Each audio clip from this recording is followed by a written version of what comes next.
If anybody just started producing content, they would become famous by default. You data gamed your way into social media. I 100% did. Numbers flying by. I'm just like, meeting.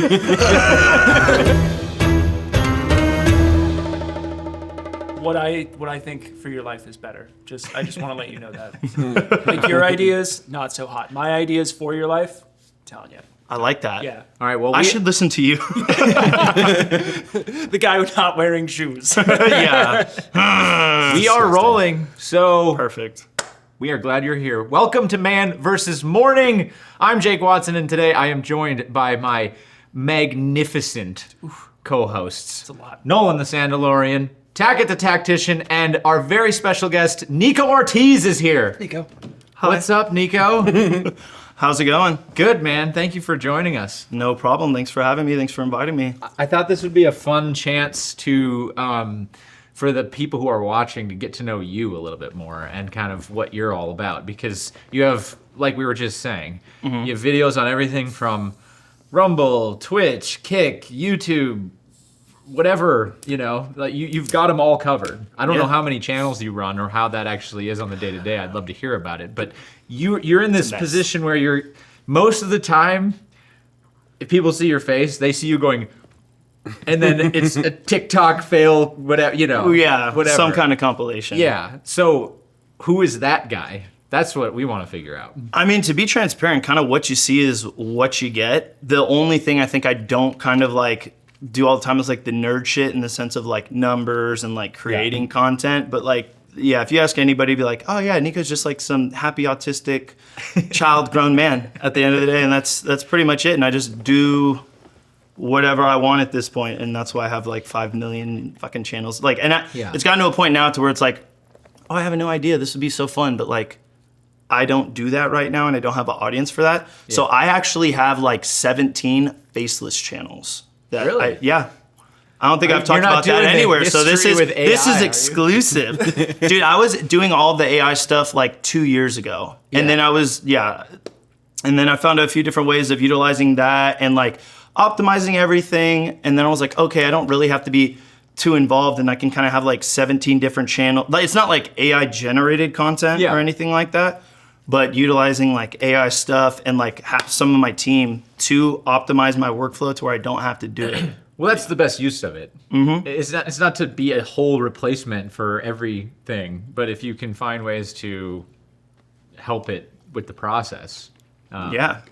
Wait, sorry. We got to go back just like 5 seconds. Go for it.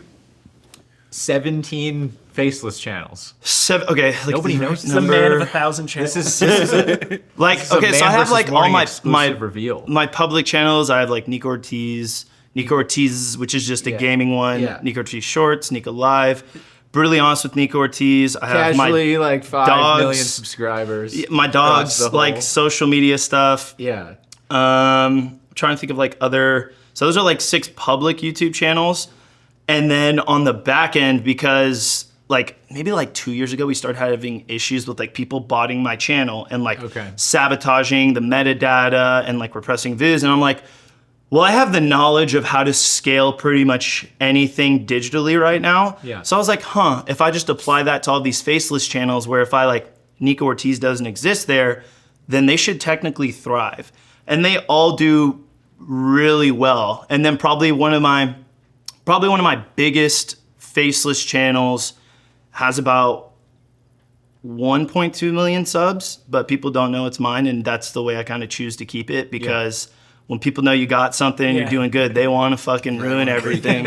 So I'm like, people are like, oh, you fell off the fame, and I'm like, dude, I don't know if you realize, but like we're going good. It's just that switch had to go off because the attacks were getting like crazy. But what were people attacking you over? Dude, I don't understand. Like people would just be like botting my channels and like the way like all the platforms work and like even today you see it like on Twitch, like a lot of like big streamers and stuff like that. Twitch literally just rolled this out like maybe in the last month or two, but like their subscriber counts are going on and the bot ban and stuff like that. And I'm like, well, I've never like paid for subscribers or anything like that. But on the metadata side of the house, on the back end, you can make it look like that. If you just paid for, like if you're in competition, if I was in competition with you, and don't do this. It's so fucking gay. But if I wanted to sabotage your channel Yeah. and win in the long run, even if I have to eat some money, It's the long play. Yeah. yeah, I would take probably like $10,000 and I would pay like this little company, this bot company, and I would have them simultaneously attack all of your media platforms with like OF type content and like certain keywords that are banned or cause age restrictions on content, because it still takes time for a person to go and review it. So if I have the comments money or too, where? in the comments pretty much, you can manipulate a lot via comments, or if you create like a fake profile and you started reposting and sharing and you create like volatile content, like really like gross, nasty stuff, or like some people would create pages on Instagram of people like chopping people's heads off and shit like that. So that channel is now flagged. But if I go over to your Instagram and I repost every single video a day, like for me, like 2 years ago, we were probably putting up short-wise, long-form content, like 53 posts a day amongst everything. Yeah. And if you're able to just cycle all that stuff, it causes this like broadband effect of just like flagging your content. So you'll be able to basically, like for example, on YouTube, if you had a video go up, it just goes up, you send a bunch of bots, so that way the algorithm's like, oh, I think this is limited ads now, right? Sure, you can get that overturned in 2 days if you did nothing wrong, but all your money's gone. Right. You're not gonna make a bag off of that. Yeah. And so that's why you see like a lot of other creators are like, oh, I'm leaving social media. I'm not doing this stuff anymore. So it's just weird things like that happening. And like, luckily, like I have a really great YouTube partner. I have like really great people behind the scenes, and like that's all solved now. But yeah, just lots of random shit like that. I was like, it's good knowledge to have. Well, your content definitely lives on this edge where the reach is huge, but then there's a lot of competition in that space. Oh yeah. I mean, I don't think the average person realizes how volatile that space is, but how just content creation can be in general. Like you were saying, like you could just take some money and absolutely destroy somebody's online presence. Absolutely. And I try and tell people, I'm like, social media, once you get to a certain level of like following, seeding, like if you guys know what seeding is, it's literally pay to play. Like companies, it's politics. Social media after a certain level is quite literally politics. So all these, I'll use YouTube for an example. You know, depending on the administration, where it's leaning, it controls the guidelines and regulations, but also these big companies that are like giving Google, who owns YouTube, all the money, they're like, well, we only want to do ads involving this stuff, and those creators aren't really friendly to it. So like, give them half of the ad slots. And people are like, oh, well, I have like 50 ad slots on every video. I'm like, you know that doesn't actually make you more money. Yeah. I know channels that do 2 ad slots, have higher CPMs, and all of the ad slots are filled. So not all ad slots are filled. So a lot of people get it like misconstrued. Yeah, that's a common misconception. You look at a video that's an hour long and you go, oh, autofill all the ad slots. And it goes, look, I've got 50 ads in my video. No, you don't. Yeah, and then all these companies are gonna look and be like, we don't wanna fill that. And then also back-end stuff as well. They're gonna be like, well, no companies wanna filter this. Yeah. And cause like I get it, YouTube's gonna look out for the stuff, but like, but since none of these slots are getting filled, maybe we'll promote via the algorithm a few other channels a little bit more than yours for now. And so it's just weird little things like that. That's also, Oh no, well it is a thing. Like I said, if you guys have like you can talk to like your YouTube partners, or if you have like, even though they have them now, like TikTok partners and stuff like that, they're like seeding's a thing. And like at the end of the day, there's only so many people who can be famous at a point in time, because you're directing traffic, you're getting brand and ad deals, you're promoting something, and you're promoting kind of the thing with the most money. Yeah. So yeah. Weird little shit. That's not all social media, but like if you were to deep dive into it, that is like the back end when you're doing like really big numbers. I can't tell that you were involved in military intelligence at all from what you're saying. That's how I fucking got into this. Once I was done being a counterintelligence agent, I was like, well, I was never like a cyber guy, but you know, you do liaison stuff, talk and meet with them, and they just kind of teach you how to read like what they would refer to it as like ones and zeros, and they're like, literally all the answers are in the data, but you still need to ask the questions to like physical people. But yeah, it's all there. That's the crazy thing about the internet. There's just a trail, and you just got to read it. So can you talk about how you got into that? CI? Yeah, and then how that kind of the path to how you're applying it, which we kind of just touched on. But It's fascinating.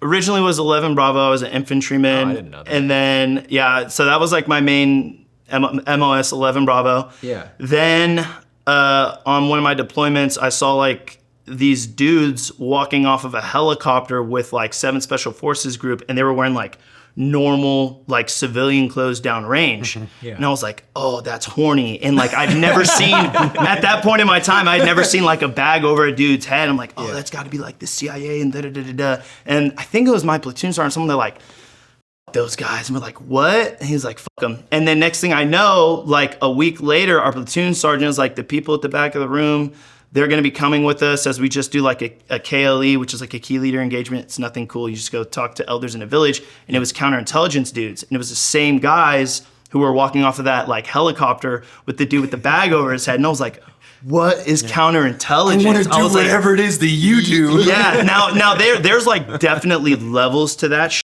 Of course. Like, yeah, whole deep dive on that shit. But there are definitely levels. And I was like, I just want to try and get to what like those guys do, because they get to carry guns, they get to kind of do whatever they want. Put the bag over the guy's head. Yeah. They've got to bring agent him in the back to where you title. found him. Yeah, and they've then got take it off. agent in the title. I'm like, this is sick. And so like I built up the courage, Private Ortiz, to go and talk to like one of them at their little like building on base, and they're like, get in here. They're like, well, you drop a packet, this is what counterintelligence is. We mainly deal with, they're like, we're not spies, we're not the CIA. Think Sure, of it that's more what so. all spies say. No, but like, I mean, like I said, there's a level out there to where like for sure that type of stuff exists, but they're like, mainly you have domestic and international powers, but it's very minimal, so you liaison and attach with a bunch of different units, so people could kind of do whatever they want to do. So you get put with a lot of like task force and stuff like that, and they're like, you're more so a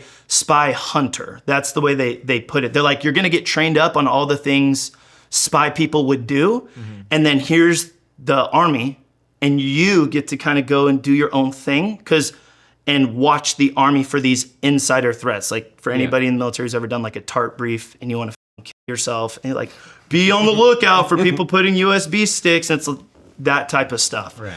Because counterintelligence answers to a KICA, which is the Army Counterintelligence Command. Okay. And so I thought that stuff was really cool. And I was like, I think I'm gonna drop a packet. Yeah. And long story short, like I wanted to go and try other things in the military too. I was like, do I want to drop like a Ranger packet? Do I want to, at the time there was like Delta was sending out, this is not a cool guy thing. This happens to everybody.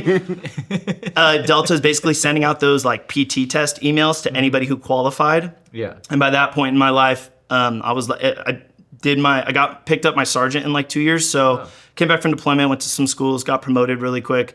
And then they're like, okay, well, we're looking for individuals like you who are young, moldable still, and not like, all these things. And I was like, ooh, I could do that. I could go try and become a Green Beret. Yeah. But I was like, I've done like the not on to that caliber, like the shooter shit. Cause at the time I was, after my first deployment, went and joined our like sniper and reconnaissance platoon. And I tried out for that, became a sniper and reconnaissance section leader. Yeah. And, got to play with like sniper rifles, do all the cool shit. And I was like, okay, well, I'm doing like shooter stuff and this is fun. But like those dudes are totally built different, and I would like to have a family one day and like be with them. And I'm like, what's a smart decision? Am I a lifer in the military? No. Do I wish I could? If I could stay like 23 years old, 22 years old, for sure. But that's not realistic. Yeah.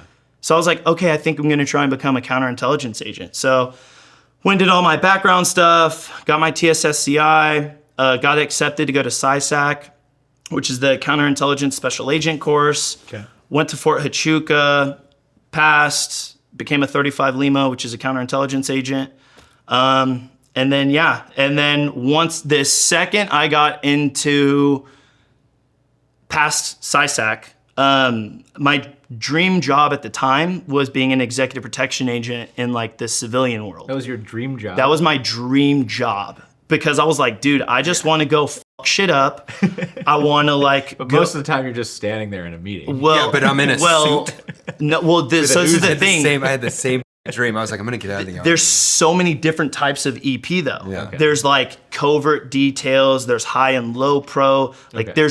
there's so much out there. And people are like, oh, so a bodyguard. And I'm like, so disrespectful. I'm like, bro, being a bodyguard. Because and I tell people this, and a lot of people take this the wrong way. I hate talking about money. It's rare if I talk about money and actually throw numbers out there. Yeah. But a real executive protection agent, if you're not making $250,000 a year plus, Yeah. you're not an executive protection agent, bro. You're just a bummy bodyguard. Yeah. Okay. Because the whole point of like finding a qualified individual like that is to not fight, be tough. It's I have a gun. If I need to use it, I will. But I'm protecting such high profile people that it could ruin their careers. It could do all Never this have shit. been in a situation They like should that. the goal of it is to make the world literally move around them without them even knowing and seeing that you're there and feeling your presence. Yeah.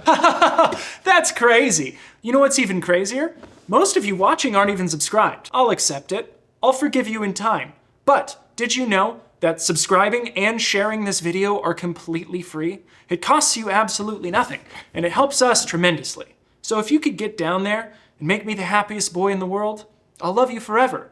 For realsies. Now back to you, Nikko. So, and just getting them off of the X and eliminating situation. And it was just I like saw a lot a of that when draining we were job. in DC for the Army birthday. Yeah. It was pretty wild. Yeah. I mean, we got to interview the governor of Maryland on Unsub and his whole team. It was bizarre because we're sitting there in this media tent, and then this guy comes up to me and he sees that we're there with the podcast, and he starts talking to me, and I go, oh, this must be one of the guys on his team.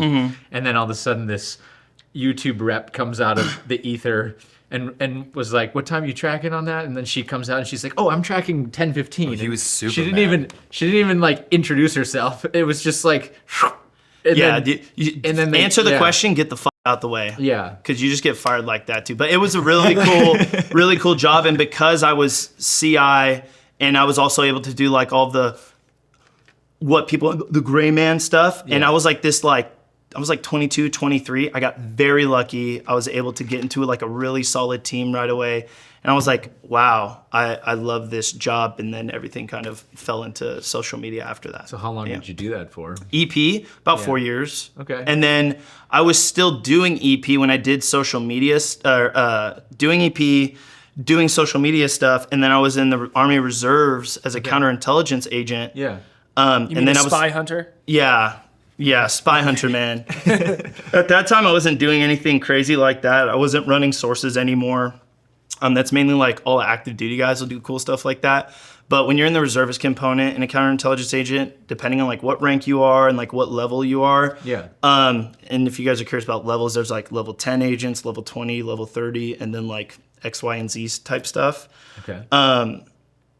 I totally lost my train of thought. I have so many fun How tangents long going you were on. in, and then how that kind of transitioned into social media. Yeah, so I was doing my counterintelligence stuff, understanding ones and zeros. I was doing EP, and I was augmenting like Amazon details, Facebook details for really cool people. I had sat in on some meetings for some really cool people, Yeah. and just hear them talking about all of these platforms. They're like, oh, all the answers are in the data. And I'm like, listening, not paying attention because you shut the fuck up and stand in the corner Yeah. for these points in times. I'm just listening, taking everything in. And then one day when COVID hit, I was like, this statistic came out. It's like the amount of people now watching like TV, TikTok, Oh, yeah. YouTube, and all of this stuff. And it was like, it's like 100% over, blah, blah, blah. was. And I was looking at the numbers. I'm like, putting everything together. I was just bored one day. I was like, technically, if anybody just started producing content, Yeah. they would become famous by default, because people with this amount of traffic to media, Yeah. you're going to get stumbled across. And even if it's 1% of people who choose to follow you, you're gonna blow up. That's gonna transition over to like tens of thousands, if not hundreds of thousands of followers at like the lowest level. You just gotta bang shit out. Data gamed your way into social media. I 100% did. Numbers flying by. I'm just in like- the meeting. Yeah, and I was like, and I was at this wine bar with my buddy Mario, and I was wild. like, dude, I'm just gonna start putting some stuff out. I'm gonna be famous. And then, you know, he was like, okay, whatever. And I had this camera put out, and I had no social media presence. I was like, maybe like 2 or 3. I had no TikTok, maybe like a couple hundred followers on Instagram. And like, if I got like 80 likes on like an Instagram post, I was like, Checking it all day long. dude, bitches love me. Like, you know, they're all guys, but whatever. This is doing numbers. Yeah. It's when you get your first hot girl follower and you're like, oh, And you ruin it because you like DM them. you immediately follow back. She wants my back. She's like, it was an accident. I'm gonna like her photo. She's gonna get the hint. Yeah, You like every single story post. pretty much. No, absolutely not. Absolutely not. That's how you met your girlfriend.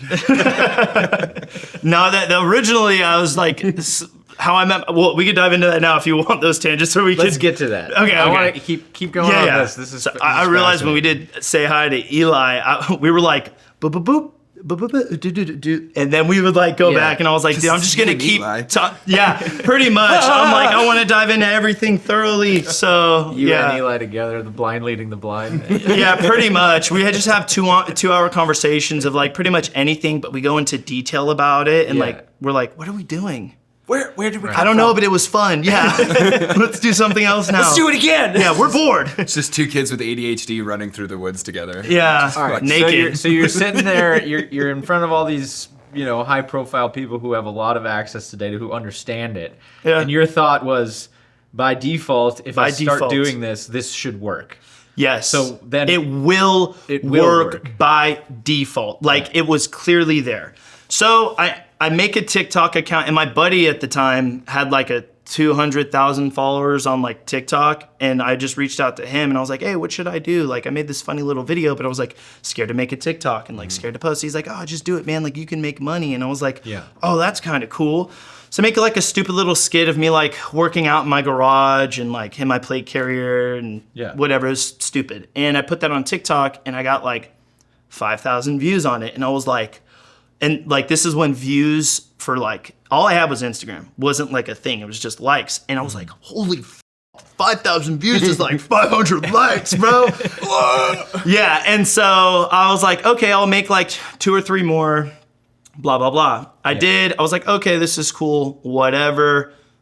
Not too like invested in it, just kind of trying something out. Yeah. I go to the VA because I'm dealing with like a lot of like mental issues at this time, because at this point in my life, I'm kind of getting pushed out of the Army, like not pushed out, but I'm kind of like doing my EP stuff. I'm no longer on active duty, and like the reservist component, like there's like a lot of like cool dudes, but I didn't have that like team thing going on, like my people, my purpose, and like Yeah. things aren't mission driven and like having that severe of an effect anymore. And so I'm like, I'm not doing anything with my life. I'm like 22, 23 years old, and I'm like, the best parts of my life are like over now. Like, what do I even do? Yeah. I regret everything, right?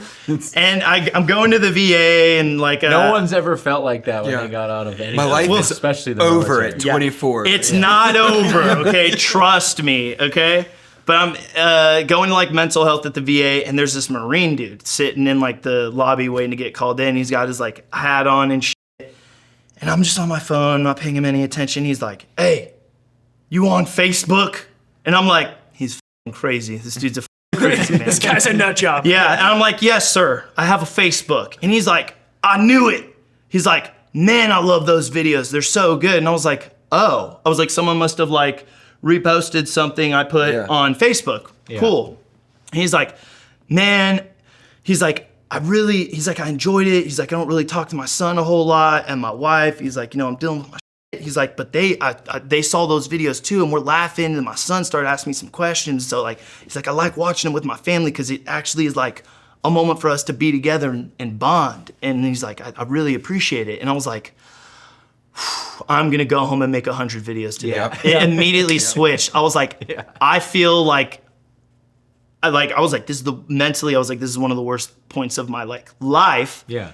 And I was like, I'm able to help somebody in the same boat when I feel like there is no help to be had. Yeah. Even I can go to therapy, I can take medications, I can do all this shit, but nothing really helps me. That, I was like, that purpose of being able to help someone else in my boat, I was like, okay. Yeah. Okay, and I just went home and started banging out content, and it all just kind of slowly started working, continued to play the numbers game and study. Like the algorithms are totally different now than how they were like 2 to 3 years ago. Yeah. Because it's there's other factors in it. Every 2 to 3 years, they kind of change. Like hardcore change. Yeah. And at that point in time, it was like every quarter, every 3 to 4 months, there's like an algorithm change. And that's how I met like Eli and like all that stuff. Because we would just talk numbers and I'm like, you're gonna do this, this, and this. And then it's gonna scale this, this, and this type of way. Yeah. And then I created other channels. People are like, oh, you just created other channels even when you like only have 50,000 on your main YouTube channel. I was like, oh, I'm creating these other channels because these are different demographics and different metrics. Because you're not diversifying. It's like a stock channel. portfolio, right? And I'm like, if I stick over here and I do it this way, this type of data, I can read it. And if I do something simply gaming or simply short form content, I can instead of like doing on my main channel, long form, mid form, and short form, the data is blended. Yeah. And then, so I had like my main channel and my gaming channel, and those were two different types of metrics. And then short form content was blowing up, which is what I was mainly doing. I created a shorts channel, and I was like, okay, now I can read just shorts data. And so now I know how to grow in this area and this area just based off of like the numbers. That was before they That's split it all. fascinating. Yeah. Yes. Yeah. And even though it's split now, things affect different things. Like a big one, which I thought almost anybody who would have known by now, is like one thing that people don't understand and shows that like the data isn't as it seems still is like people are like, oh, well, I live stream on my main YouTube channel and like now my numbers are down. For the love of God, please do not live stream on YouTube. You need to create a different YouTube channel. If you're going to live stream on YouTube, it will kill your account, because if you are holding, like, this is like dumbed down, guys. I'm sure you guys have plenty of partners who are going to tell you the other thing. In case you guys don't know, your YouTube partners don't know half of what they're talking about. You are the testing demographic because you have the big followings to augment the platform, to change the platform's numbers. And sometimes they tell them things to tell us so that they can get data back. Yes. All They're the like, time. yeah, well, Yes. it won't affect anything. Go for it. Go for it. Yeah, it's going See to what be happens. great. Yeah. And I'm like, pause. I am the king of my own destiny. I have to, like, you're going to help me when I'm in a shit situation, but I don't need to listen to you on how to create content. Yeah, like, Tim. Like, I know, I it's was just waiting. not a, Don't you dare blasphemize him. I was like, it's just not a thing. Yeah. But yeah, like, and they won't tell you that because the way, like, the long story short, dumbed down, the way YouTube, if you go live on YouTube, if you have like 30 viewers on YouTube Live, that's great. There's nothing wrong with that. But the algorithm's gonna say this is because what happens when you're done with that? It goes into like a VOD, like on Twitch. Yep. Your video that you did on your live stream for 8 hours is a video you posted and has had 30 views for 8 hours. Yep. So when you post that next video, YouTube's gonna be like, well, their last video did. Impressions. So your trash. impressions and everything is gonna be trash now. Yep. So yeah, nothing wrong with live streaming on YouTube, but best way to do it, live stream on Twitch. Right. Export the VOD to your YouTube channel, because then it's a long form video and you will get the proper numbers. Yeah. But yeah, also YouTube guidelines on live don't match with any other live streaming platform. So it's better just to export it after via Twitch. Absolute life hack. Yeah, and you've been doing that for years now on your main channel on YouTube. I mean, you're just cutting it down to the right amount of time, and It's what everybody's jumping down on doing now finally. Yeah. Everyone's finally starting to like multi-stream and like take the stream, chop it up, turn it into like long form content. And I'm like, that is for sure the way to like establish yourself. Did you talk to Donut about this before he started it? Because he kind of took that format and ran with it. No, I see him doing it now and I'm like, bro, that's the way, man. Yeah. Absolutely. Yeah, no, Donut didn't talk to me about that. I see he's doing it now and I'm like, for sure. Yeah. 100%. That's the best way to do it. So you started on TikTok and Facebook. Yeah. So Instagram, TikTok. I started on pretty much TikTok. Yeah. And then once I got to like 100,000 followers on TikTok, I was doing really great. It was like my only platform, that and Instagram.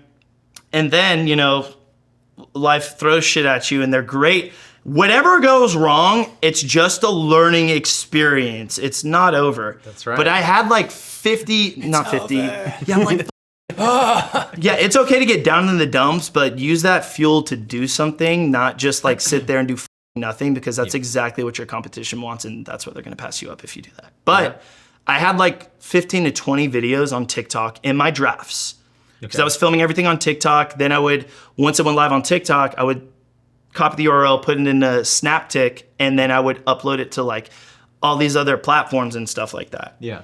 And then my TikTok account got banned, and I was like, holy fuck. I have no followers anymore. I have nothing. And then I realized, I'm literally dead. yeah, I'm literally dead. And then I realized, once again, like a stock portfolio, because before I even got into social media, like I had a nice amount of money. I was big into investing, and that's still what I do. I'm really big into investing. And I was like, okay, so I need to diversify. I'm gonna redo this again. I'm gonna try and get this account back.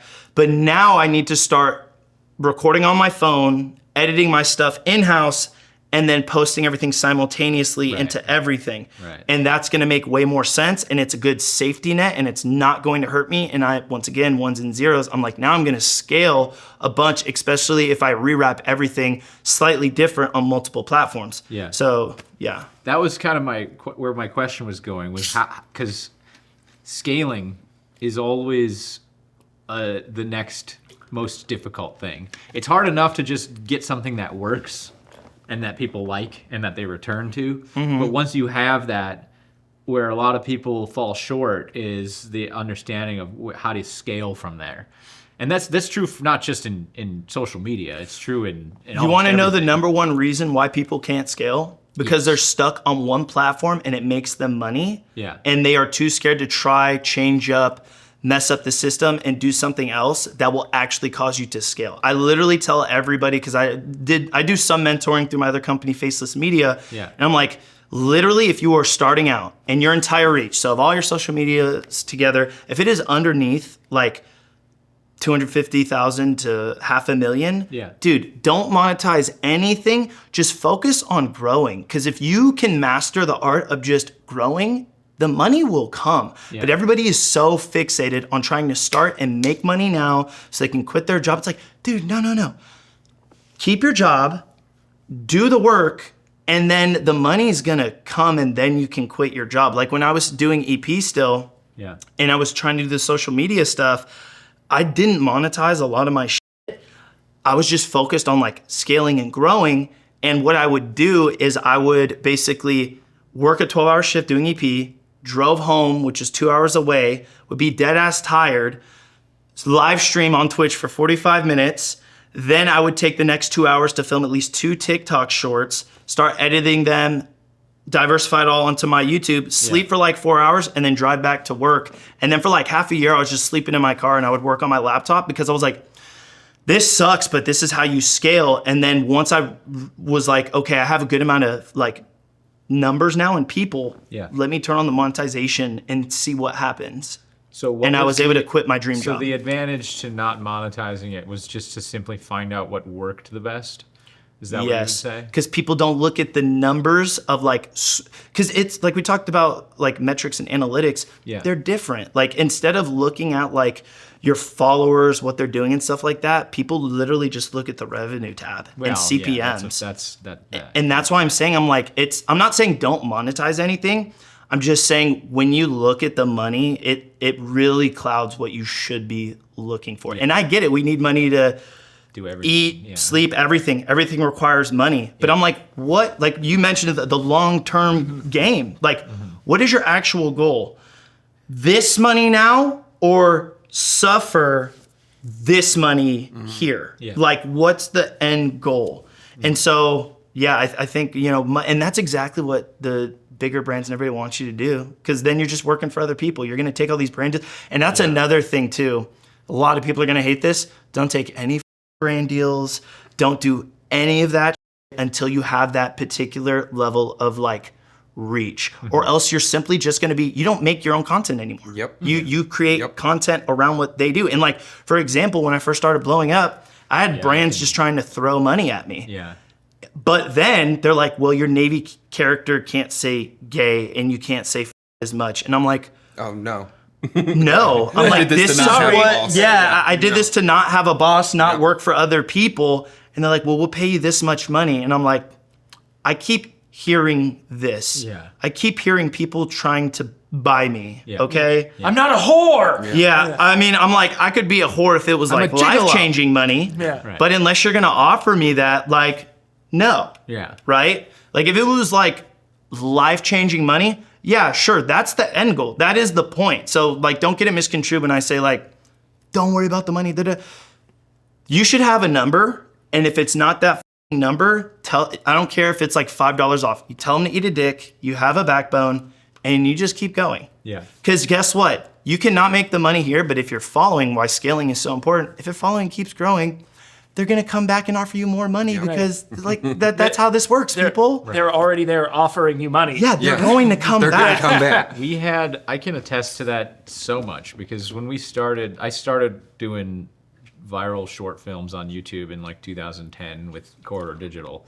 Back in the old days. Yeah, but what happened was after a few years of that, when YouTube changed the algorithm to go more for long form and then they started paying off watch hours rather than views, what happened was we had to take full integrated episodes because that was the only way that we could make a living. And so we ended up just making a ton of, and they were still fun, but it took a lot of the joy out of it because we started making, you know, an Assassin's Creed 4 live action short film for Ubisoft. And we started, and that was a cool opportunity, but that leads you to commercial work. And that's not the road we wanted to go down. And so we had to pivot and change it up and, you know, do all that and learned a lot of lessons. But that's exactly what happened. I think exactly. I think affiliate codes are like the flypaper that gets people that start out. You get 1,500, 3,000 people on your Instagram and you immediately have companies offering you 10% affiliate codes. Like, the only way you're making any money on that is like, I'm literally just screaming about your company 50 times a day. I don't exist. That's the same thing I'm talking about. I'm like, you can do the affiliate codes and stuff that you want, but I'm like, people aren't going to keep watching your if you're just promoting. Nobody who is paying money to hear you promote a different company. Yeah. Like, what are you talking about? So I'm just like, dude, like, be who you are. And if companies align with like I'm big now on like, you know, I tell people, I'm like, unless it's like a brand that like I believe my audience is going to enjoy. Yeah. And like I'm happy with like X amount of dollars, then that's okay. But then the big thing is like, you're not going to control my content. Yeah. And if I can't say whatever I want, then I'm not doing it. And then another big one too is that what you brought up when you're doing like cool stuff with you, great opportunity and everything, but people would be like, well, typically we do everything in like a week, right? And we're able to put a video out. Well, they have so many revisions on contract that we signed that it took us 4 months. And I'm like, so you're telling me you took this bag here for the one video, but if you would have banged out and stuck with who you are, the 4 videos, and every single one of those would have made money, you would have had this bag. You just get to say you worked with Ubisoft. Right. What are you doing? Right. Right. No, and that was the thing at the time is we were still pretty early in everything, and that's exactly what it was. We thought, oh well, we get to like say that we did something official, and then you realize the strings that come with that and how it affects your audience, and thank God we got away from that over time. But yeah. I'm so happy like the content game is shifting to a point where it's like I feel like people care less and less and less if you actually have worked with a big company or a big studio. Yeah. And it's like people care more about the smaller, I say smaller, like you have a large following of millions of people, but like relatively small, right? Like when you compare it to $1 billion company. Yeah, absolutely. Right? Yeah. But people care more about what you do than what Ubisoft or other people do. And I think that's a beautiful twist in the culture that we're seeing. Imagine that 20 years from now. Like, we've rejected mainstream media, we've rejected Hollywood, anything that's feels gonna be like that. Bezos is a streamer now. Away from. Web 3.0 soon enough, like everybody's name is going to be an internet domain, and that will be media in at some point in time in the future. But yeah. That's wild to think about. I mean, how far along in development is that, you think? So it's hard to tell because when you look at the way humans have evolved, technology evolves, and it always just like doubles down on being like, Yep. it went twice as fast this time. It went 3 times as fast, 4 times as fast. And you're like, Doubles every 10 years, right? Or something like that. I don't know the exact numbers on it, so I don't Somewhere want in to that speak scale. on it, but something like that. But then I realized the thing you can't account for is the things being developed in between that, right? And so like one big thing when people talk about like Web 3.0, well, I'm nerding out on different things, Web 3.0, and they're like, technology is going to do this, da-da-da-da-da. And I'm like, well, you're just incorporating like current technologies. You're not including like one big thing, which is going to change reality, which is, quantum computing and quantum mechanics, quantum sciences. When that is fully developed and scales in itself, that will change society. And then like hydrogen, utilizing that type of energy source. So stuff like that is going to then manipulate. I think a lot of things in reality are going to end up being artificial. And the next big step we're going to see is like VR type of technologies truly taking over. It's just what kind of makes sense to me. Let's go into that. I want to talk about quantum computing. I want to talk about how that works with hydrogen and how that. No, those are two separate things, but two those separate things. types Okay. of things. So like oh man, okay. If you would have, excited. you should watch some Anyone like, that goes, oh man. no, because like I have This is like your show, weird please, run with different, I have like really different types of like hobbies and stuff like that and whatnot. But when it like space, I really enjoy learning about space and stuff like that. Yeah. A few years ago, I wanted to get my head into, I wanted to go to a college and start getting a degree in like, there's different types of, I'm trying to make this sense, quantum, okay? There's quantum mechanics, quantum computing, quantum sciences, and all these other things. No one understands any of this shit. And if you guys were to look at what quantum is now, you wouldn't understand, because quantum computing right now, look up a video of the world's like #1 quantum computing system. It's this cylinder. You have no idea what the is going in there. It's like hotter than like the sun. And they're just like, it's processing data. And you're like, what does the that is mean? that gonna do? what does that right? mean? But it's basically in the sense of like replacing GPUs, CPUs, but this is the problem. I have no idea where that is going to actually change things. And if you would have asked me these questions 2 years ago, I could have given you more answers, but that space is not guarded, but there's not a whole lot of public information on anything regarding those things. Even if you were gonna go to college and like study all of this, it's like, there's open source out there, but it's protected. And I'm like, what is that going to evolve into? If we're changing computers and computers won't be a thing in the future, if you're saying like AI, and I don't know how things are going to integrate either. That's why I'm saying, I'm like, I have no idea. I have no idea how this is going to unfold. So as a concept, how do you define the concept of quantum just to the layperson? Dude, you can't. You can't. Well, you can. If you Google it right now, you can. To me, I've always kind of thought of it like Schrodinger's data. Like it exists and it doesn't exist. Well, see, so when you talk about I'm gonna look it data, up while you right? talk Or about this. how should I say it? Like, so in CI is where I started to hear about like, quantum and da-da-da. Because in the world of intelligence, Intel is data that has been analyzed, and then you have that dot, and that is intelligence. And then when you reprocess Intel, you get actionable intelligence, right? Okay. So drop it. The smallest possible amount or unit of something, anything. So that point. Yeah. And I'm like, if we are taking data, right? So if we are taking data, and we have to analyze it. For example, in the military, the Intel sector, you have all these different Intel people. They create a report, and then you have 35 Foxes analyzing it, right? Yeah. And then they take all of these reports, running sources, surveillance, like all this, and they create the intelligence, right? Is that small, finite point of intel, right? And you get all these other ones that are analyzed, and all these other ones analyzed, and this takes weeks, years, all these things. Boom, boom, boom, boom. Actionable. Like if you were to talk about Delta operators, like actually going and like executing on something, right? That takes a good amount of like processing power. So we're like, okay, what kind of like it's like, how does it work to create such like a pinpoint thing? And if we're talking pinpoint, the smallest amount, what, like, do you see what I'm saying? It's like, what does that look like? Right. But how do we not know to break that down more if we have like multi-$100 million quantum. systems working on these things, but you can tell me, oh, it's processing the data. And I'm like, well, what do you mean by that?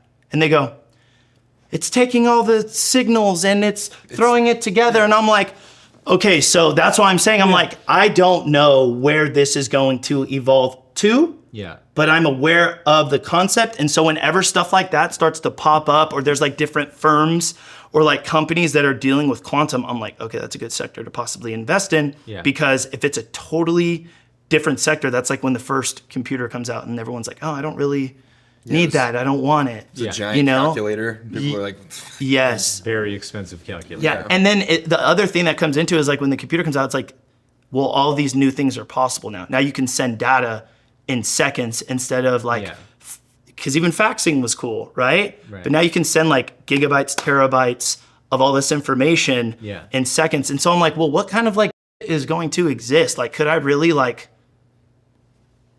teleport somewhere? Could I have like a video of myself and I'm a hologram in your room because your DNA iPhone is now basically can like if you put your phone down, am I like in Star Wars, like what is the possibility? So I just think the stuff's really interesting.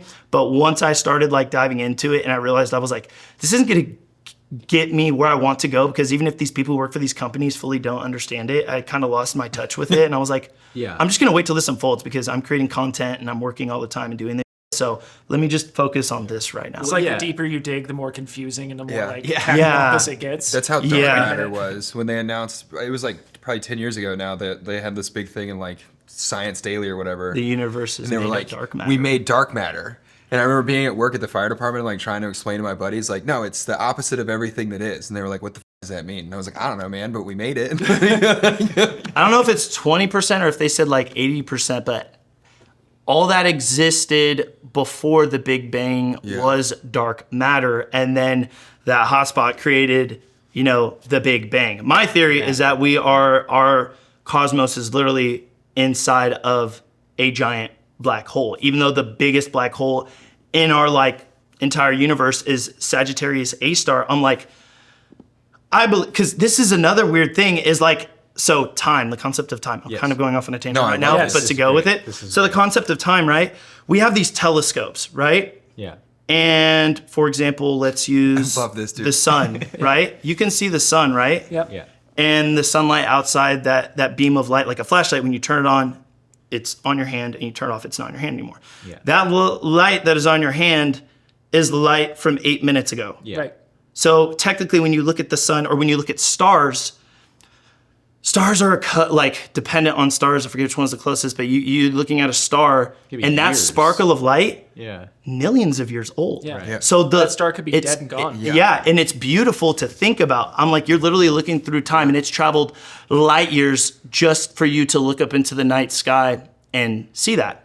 You just put nods on and sit in your garden at night. It opens up the potential for like, okay, so if I could make a rocket that's fast enough, I could shoot something deep enough to look back on the Earth and literally see the past. So here's the thing, right? Like, the biggest telescopes we have, when you're looking out into space, the universe Big Bang is what, like 13.2 billion years old or something like that. So technically, if we are able to develop a telescope, what happens when you can see the edge of the cosmos, because the Big Bang is still technically expanding. Our cosmos is still technically expanding. Blue shift, right?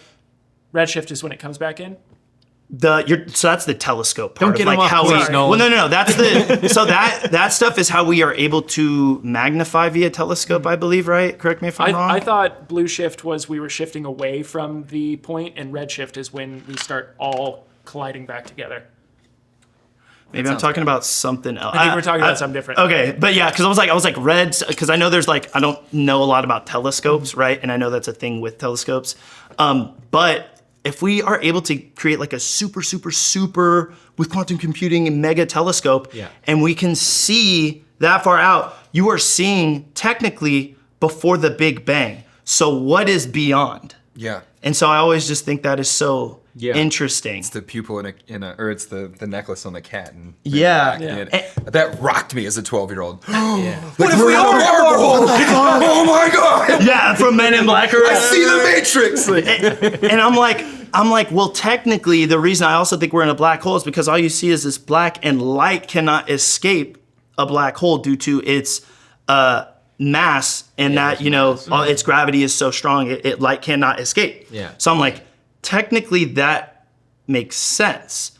But if that makes sense, and we're in a black hole, that would mean, because a black hole is continuously Compressing? it's continuously compressing. Yeah. Right? And so in the center of a black hole is its point of singularity. Sure. So I'm like, technically, is our cosmos the point of singularity inside of like an ultra supermassive? Yeah, maybe we just came out the other side of one. That's Well, what you the big bang can't is. come out the other side of a black We don't know that. hole. That's Well, yeah, but theoretical. then you're talking about wormholes, but it makes sense because gravity is involved in like space-time and stuff like that. Yeah. Sorry. No, this If is my you guys favorite are getting- conversation yeah. ever. So We're about to get in quantum yeah, entanglement we need to next. just leave here and go sit. Oh, at the restaurant God, and talk dude. About this shit. I love So- it. You know about quantum entanglement? Time means absolutely nothing. get there next. Like we don't understand Yes. the universe that we live in at all. I saw this thing recently where they were explaining dogs' noses and I think blue jays' eyes operate on quantum mechanics. About how a dog processes like the way that his nose is processing information. They think it operates in a quantum like field where he's able to process like, I can smell this, and if I go this way, then this may be the option. And he's able to process like all these different Possibility of yeah, smells. Yeah. that's insane. They were making the argument on the video essentially that like what quantum mechanics, like a good explanation of quantum mechanics is your brain being able to do that. Like we're the only creatures that can be like, if I do this, then this, and I can plan 1,000 of those options. If you have a computer that's doing that times billions per microsecond, you or just whatever, do like, plan A, B all the way through infinity, and then through you infinity. just make the decision because you have the answer. It's pretty wild that we are constantly working on making machines that can do that process with, at least with data points, better than we can. Yeah, we want to make ourselves obsolete like firefighters do. It's Kind of. like And then we're going to ban firefighters know, AI yeah. like Dune. Yeah, get weird. dude. Did you see the Google engineer that like quit Google and whistle blew, and I think Google Nah. sued him.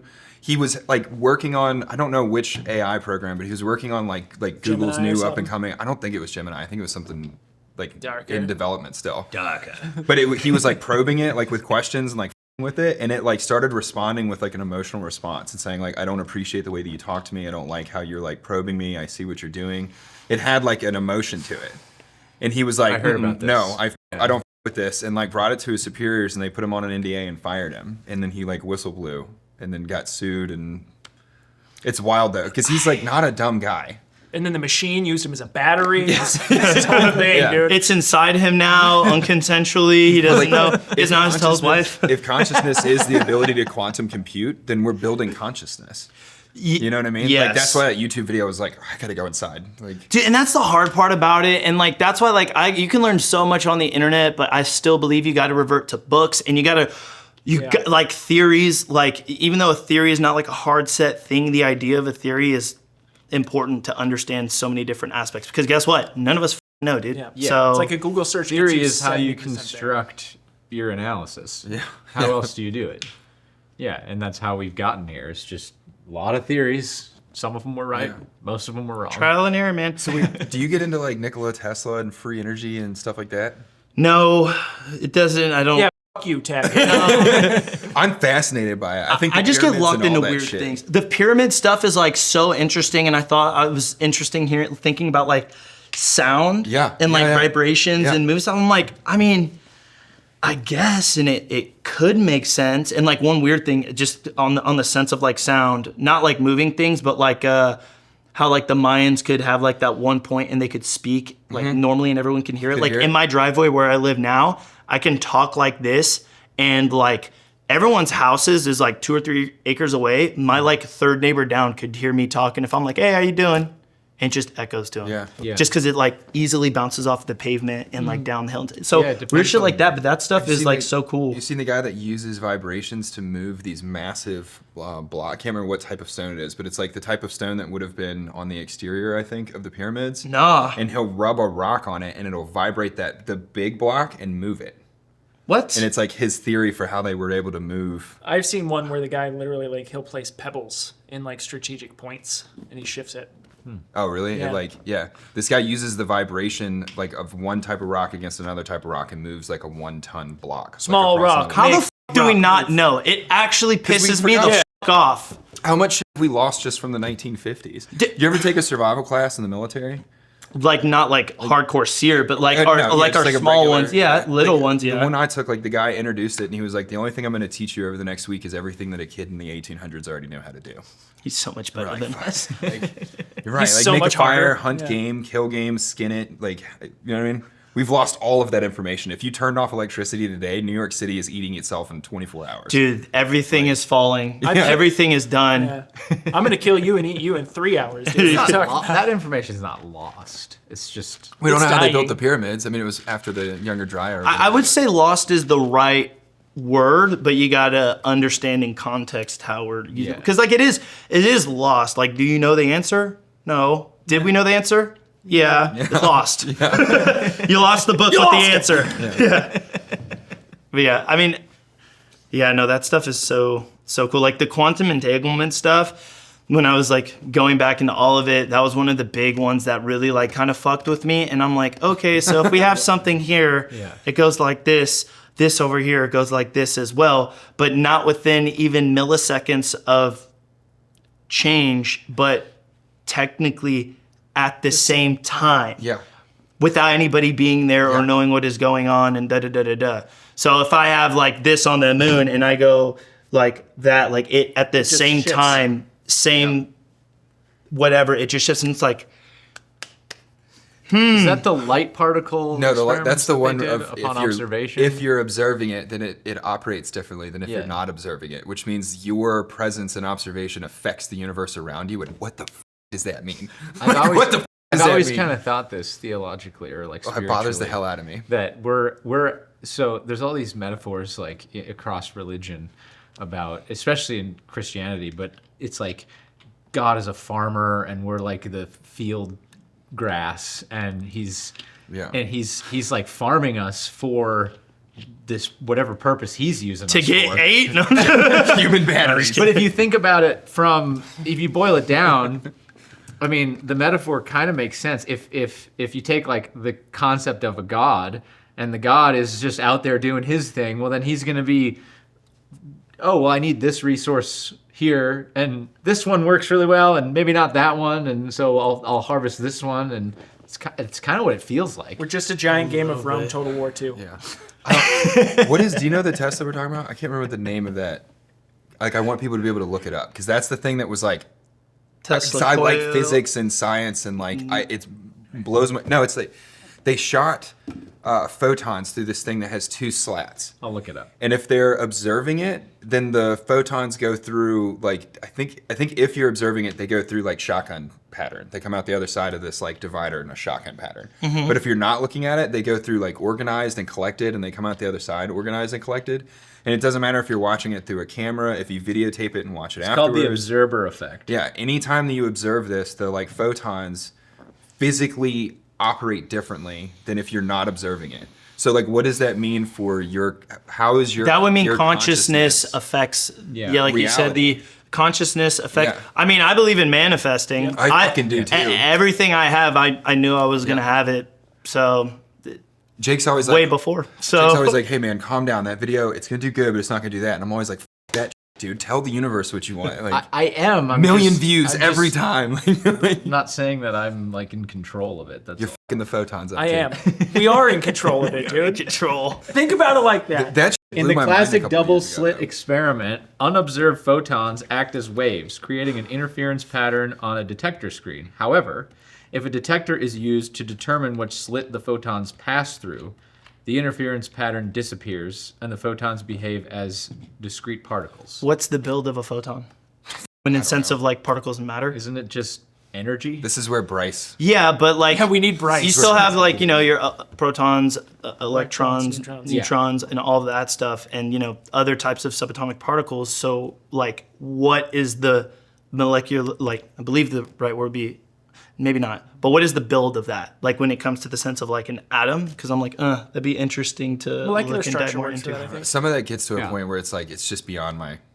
That's what I was saying when I was getting into quantum. I'm like, I love this. It's so fun. And I would like sit in bed at night and like research and study, but I'm like, I'm not that smart. I believe no doubt I have the ability to learn it, but I'm like, time is the one thing I will never have more of and get back. So I'm like, okay, maybe this is something I will like keep tabs on, but I can't dedicate. No, you just as need much a big time enough to it. telescope. What are getting back to you a little bit? I mean, like, what are some of the stalwart things that you've kind of grabbed onto through your life that have helped you manifest where you're at today, how you got there? I mean, I don't know what your roots are, where you kind of came from as a child, but it sounds like you've been able to take a lot of different knowledge points and just continue to put them together. Yeah, dude, swallow your pride, swallow your ego, and just learn. I said this on a Say Hi to Eli. I was like, people have the tendency to like not be able to accept when they're wrong. Like I feel like it's getting worse and worse as society goes on. No, we're doing. And they're like totally they wanna always be like right. Great. We're doing great, brother. They're like they always want to be right. And I'm like I am. I'm like, do you not understand? Because I would watch my parents, like, my parents are still together, loving relationship. I remember being a kid and I would see them like argue sometimes and I'd be like, well, you're right and you're right as to why you guys are wrong, but you guys are both saying each other is wrong, but you're both right at the other person.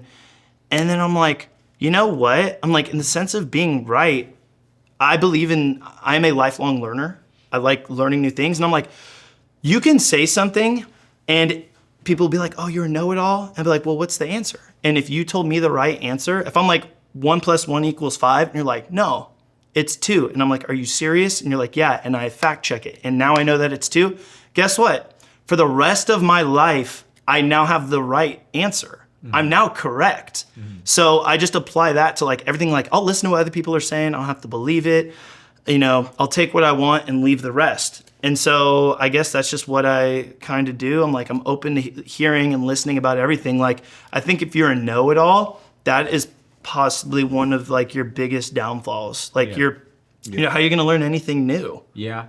And if society and the world is evolving and changing all the time so fast and you're stuck on, everything right now, tomorrow something new can be learned. But if you refuse to accept that from somebody who might know nothing, even a bum can teach you, Yeah.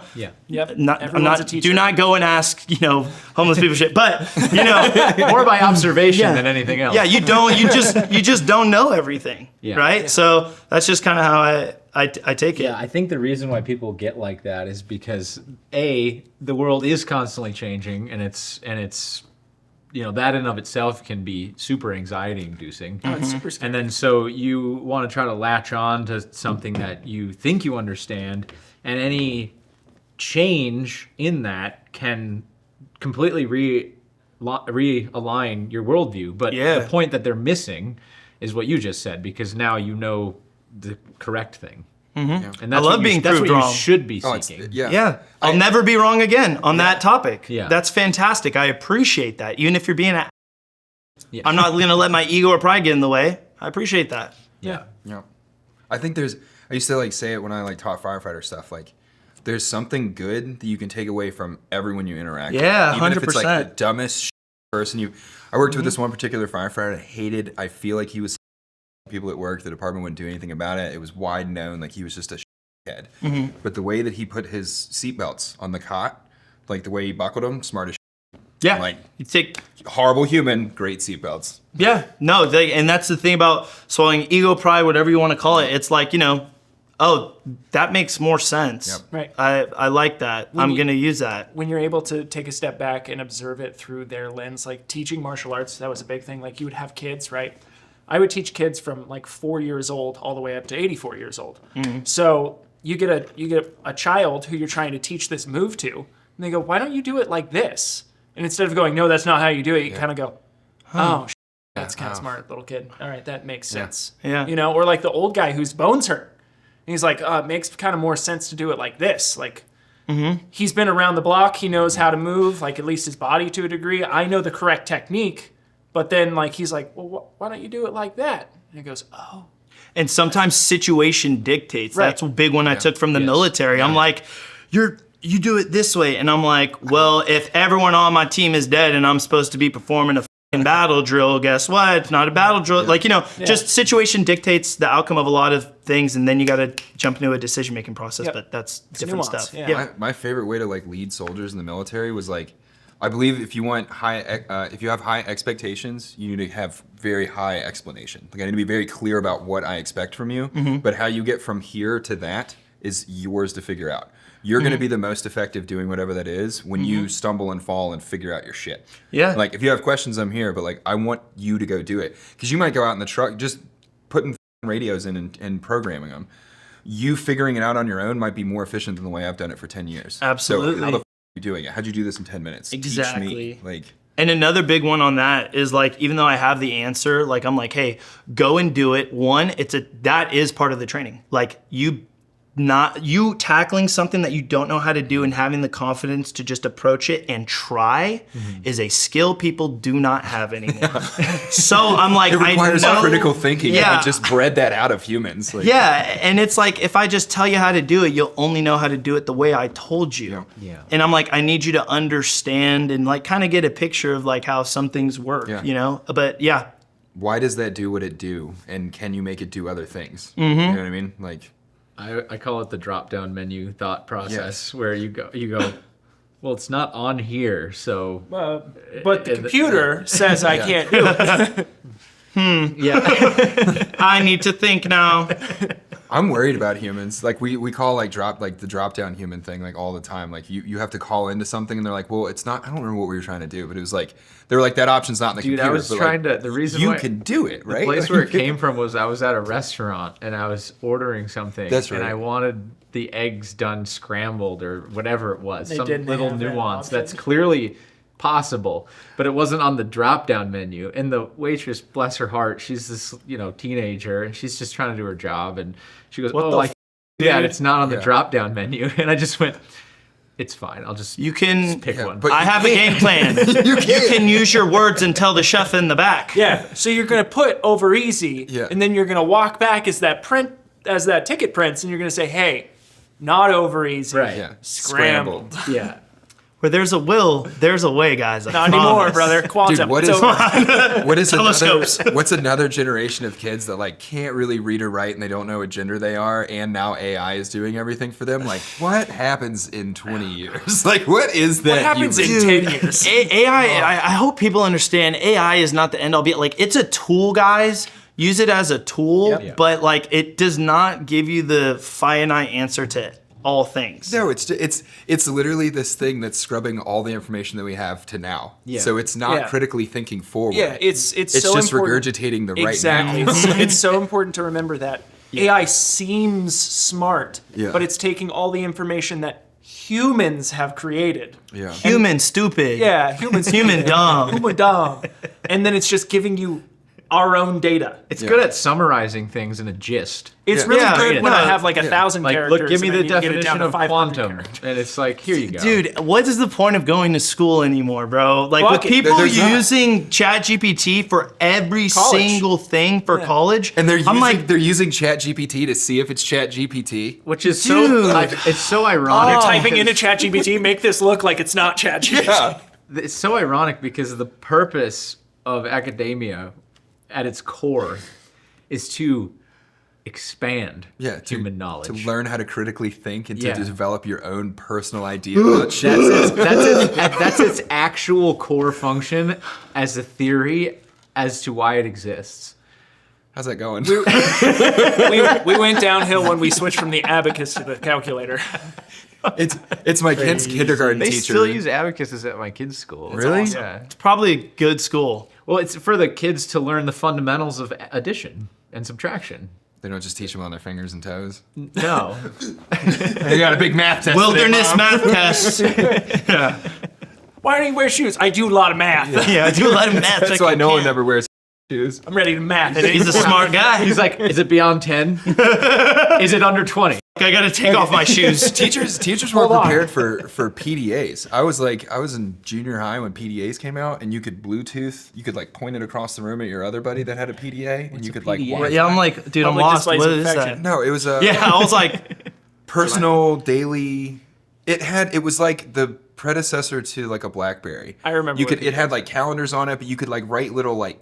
It had a little stylus. Essentially a text message. Yeah, you could write Okay. a text message and then like Wi-Fi it to your friend that had one also. like a old school airdrop. Yeah. Yeah, basically. Okay. Basically. Oops. They predated like actual decent like Motorola flip phones by like a year. Yep. It's kind of like how the BlackBerry came out and they were like, that's awesome. And they were like, let's just make Had little the full computers. keyboard. Yep. And Yeah. everyone jumped Yeah. on BlackBerry. But teachers weren't prepared for that. Cheated my ass through 7th grade with my PDA.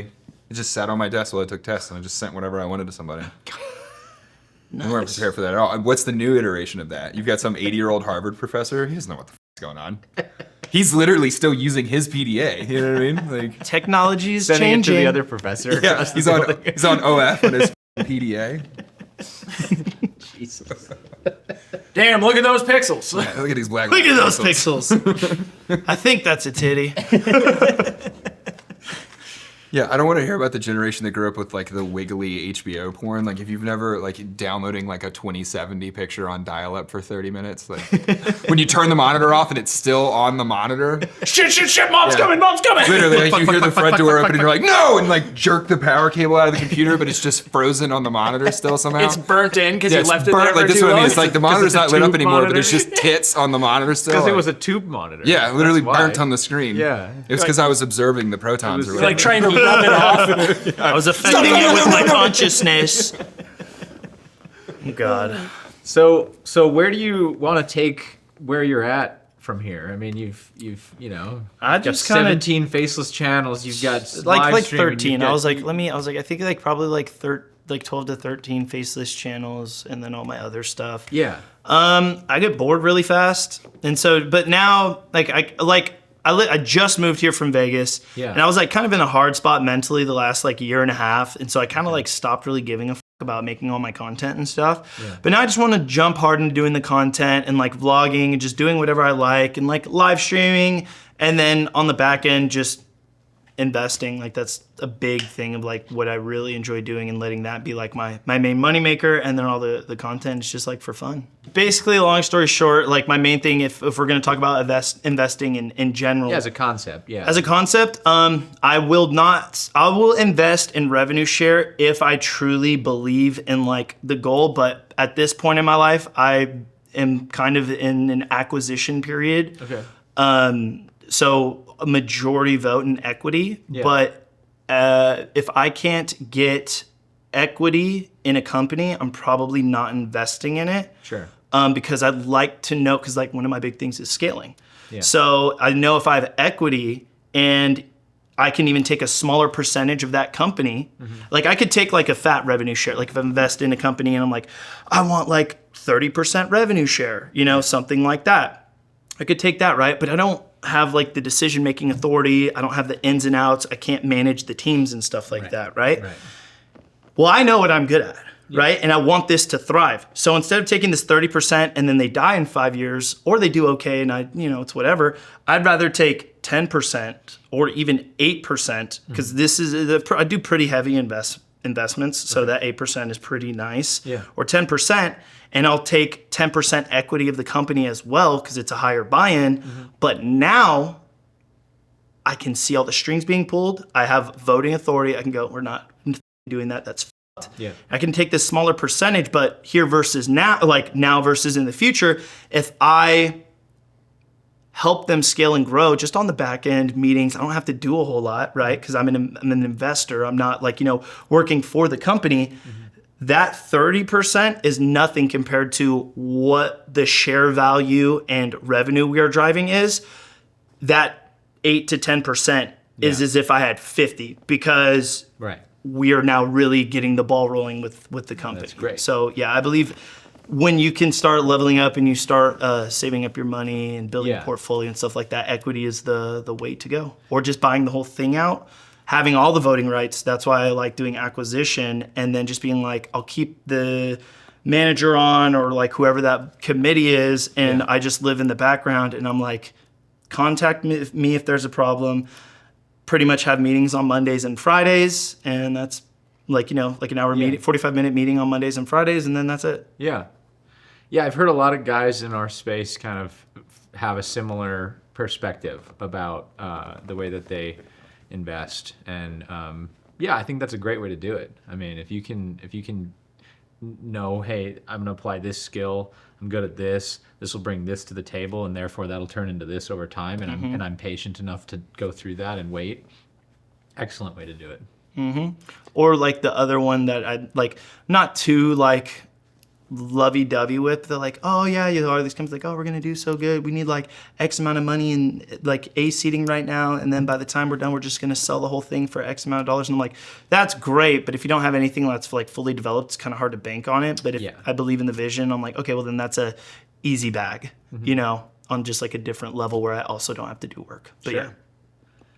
Well, man, we really appreciate you just coming by on this podcast. Thanks for having me, sharing dude. your knowledge and your experience. It was fun. It's great. Yeah. So thanks for being here. And if you're interested in catching the Pepperbox exclusive after show, there'll be a link in the description below. And Oh, it's not Patreon? shut up. Shut up. We're not going to talk about that ever again. We're going to bury it. telescopes. I know. I can see it. It's in the past. But there's hundreds of exclusives over there, and go on and check it out. We're there every week, and it's a good time. There's a bunch of other creators on there. So thanks for being here, and we will see you next time. And Wow. We're glad you came. Bye.